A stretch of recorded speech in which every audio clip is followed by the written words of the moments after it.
Muy buenas noches. En esta noche de sábado en Vida Ciudad de México vamos a conocer el Museo de los Ferrocarrileros.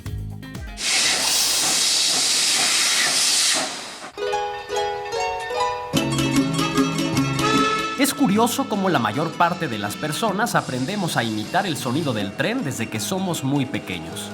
Ya sea el de la locomotora o el del silbato, tenemos presente en la memoria estos sonidos, aun cuando quizá nunca hayamos abordado un tren o tal vez hayan pasado años de que lo hicimos. En la Ciudad de México existe un espacio que rinde tributo al que por años fuera el transporte más importante de nuestro país, el ferrocarril. El Museo de los Ferrocarrileros se encuentra cruzando la calle de la estación del metro La Villa Basílica, a unos cuantos pasos del santuario guadalupano más importante del mundo. La historia del ferrocarril en México comenzó en 1837 por decreto del presidente Anastasio Bustamante, quien otorgó la primera concesión a Francisco de Arrillaga para la construcción de la línea férrea de Veracruz a la Ciudad de México. Sin embargo, el ferrocarril no se construyó debido a la muerte del comerciante Arrillaga. Aunque Santa Anna, Comonfort, Maximiliano, Juárez y Lerdo de Tejada lograron avances en la construcción de diversas vías del ferrocarril, fue Porfirio Díaz quien impulsó su desarrollo con concesiones generosas que incluían subvenciones públicas para la construcción de las líneas. Al comenzar la presidencia de Díaz, existían un total de 416 millas de ferrovía en servicio en México. Al final de su segundo mandato, en 1910, México contaba con más de 15.360 millas de ferrovía en servicio, en su mayoría construidas por inversionistas estadounidenses, británicos y franceses.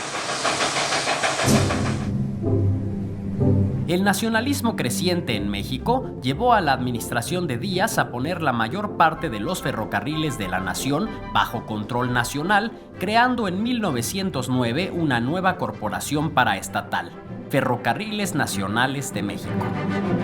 En la Ciudad de México, la antigua estación La Villa, construida en 1907, formaba parte de un terreno perteneciente a la hacienda de Santa Anna de Aragón, ubicada anteriormente en la jurisdicción de Guadalupe Hidalgo, ahora Delegación Gustavo Amadero.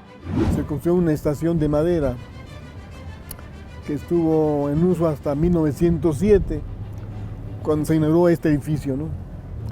Ya es un edificio con muros de piedra, no es un edificio como el de las terminales, que eran muy majestuosos, es sencillo pero bello, ¿no? Con la balaustrada que tiene de cantera.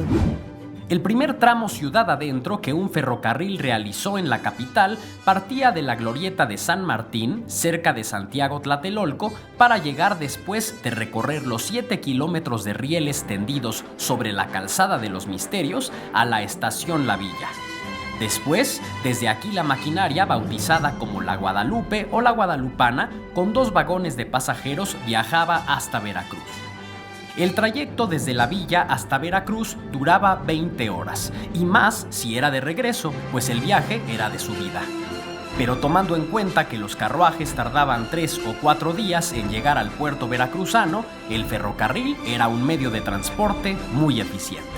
Años después, con la apertura de una estación más grande en Buenavista, la de La Villa poco a poco fue perdiendo importancia hasta quedar delegada para viajes suburbanos y posteriormente únicamente para el transporte de carros de carga.